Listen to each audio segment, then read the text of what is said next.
Agartala rail station থেকে পিস্তল ও তাজা গুলি সহ এক যুবককে আটক করেছে জিআরপিএস থানার পুলিশ। ধৃত যুবকের নাম সুব্রত দত্ত, তার বাড়ি মধুপুর থানা এলাকায়। এডিসি ভোটের আবহে মঙ্গলবার সকালে আগরতলা ডিআরপিএস থানার পুলিশ রেল স্টেশনে রুটিন তল্লাশি চালাচ্ছিল। সেই সময় স্টেশনে ঘোরাফেরা করা এক যুবককে দেখে পুলিশের সন্দেহ হয়। তাকে আটক করে তল্লাশি চালাতেই বেরিয়ে আসে মারাত্মক সব আগ্নেয়াস্ত্র।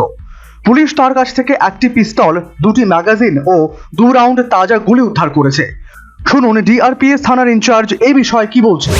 একটি ব্যাগ নিয়ে সাসপিশিয়াসলি ঘোরাফেরা করছে, তখন তাকে আমরা আমাদের স্টাফ আটক করে যখন তার ব্যাগ তল্লাশি করা হয়, তল্লাশি করে তার ব্যাগ থেকে একটি 7.65 mm একটি ইলিগ্যাল স্মল ফায়ার আর্মস, লগে দুটি ম্যাগজিন এবং দুটি লাইভ কার্ট্রিজেস উদ্ধার করি আমরা তার কাছ থেকে।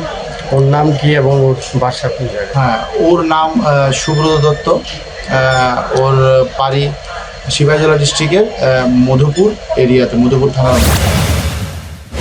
প্রাথমিক জিজ্ঞাসাবাদে ধৃত অস্ত্র কারবারি সুব্রত দত্ত স্বীকার করেছে সে এই আগ্নেয়াস্ত্রটি বিহার থেকে ট্রেনে করে আগরতলায় নিয়ে এসেছে। আগরতলা থেকে অস্ত্রটি তার নিজ এলাকা মধুপুরে বিক্রির উদ্দেশ্যে নিয়ে যাওয়ার পরিকল্পনা ছিল। ডিআরপিএস থানার ওসি রাজু ভৌমিক আরও জানান, ধৃত যুবককে টানা জিজ্ঞাসাবাদ করা হচ্ছে। বুধবার তাকে পুলিশ রিমান্ডের আবেদন জানিয়ে আদালতে প্রেরণ করা হবে।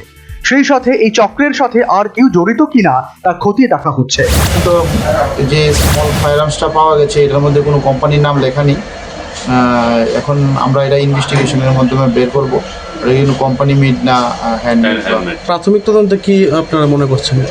প্রাথমিক যে জিজ্ঞাসাবাদে সে জানিয়েছে যে সে এটি বিহারের ভাগলপুর থেকে এটি এনেছে এবং এটা মধুপুর এরিয়াতে নিয়ে সে বিক্রি করার উদ্দেশ্যে তাদের একটা র্যাকেট আছে, ওই র্যাকেটের মাধ্যমে এটা বিক্রি করার উদ্দেশ্যে সে। এই ঘটনায় শহর জুড়ে ব্যাপক চাঞ্চল্য ছড়িয়েছে।